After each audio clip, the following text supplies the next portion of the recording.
has been caught at least once in the rain this summer? Yeah, me too. And that's why we all wonder, how does it come that reliable weather forecasts are so difficult? Nowadays, weather forecasts for the next few days are made by models that represent the atmosphere. Then the present situation in the sky is inserted into these models and the forecast is generated. Obviously, this does not always work. The atmosphere is a complicated place, so challenging to model, and also the description of the sky always leaves out one or more small details. To account for these errors, probabilistic forecasting is used, where not only one forecast is made, but a range of possible weather scenarios is presented. These different scenarios are based on slightly changed descriptions on the sky and slightly different models of the atmosphere.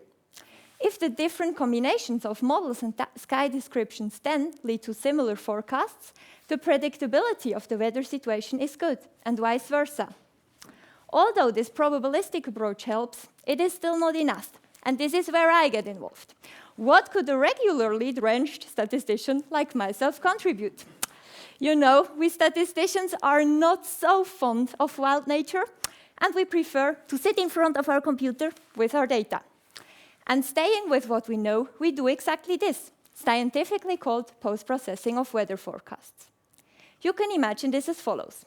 I call all my friends living in Switzerland, and I ask them how last month's weather forecast was compared to the actual weather on their doorstep. Then I look for some structure in their reported errors, and I use this structure to correct future forecasts for the hometowns of my friends. A problem with this arose when I was planning a trip to a new place in Switzerland with no friends to call. How should I then correct the forecasts? By combining all the reports of my friends, I try to find a more general structure which can be applied to whole Switzerland and not only to local places. This structure could, for example, include a fact like precipitation forecasts for mountain places are always too low in January. And having a whole collection of such facts makes it then possible to post-process weather forecasts in any place in Switzerland at any time of the year. And even though this approach did not reduce the number of raining days, it did reduce the times of me being drenched.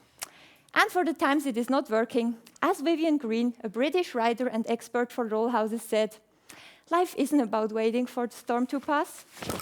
It's about learning how to dance in the rain.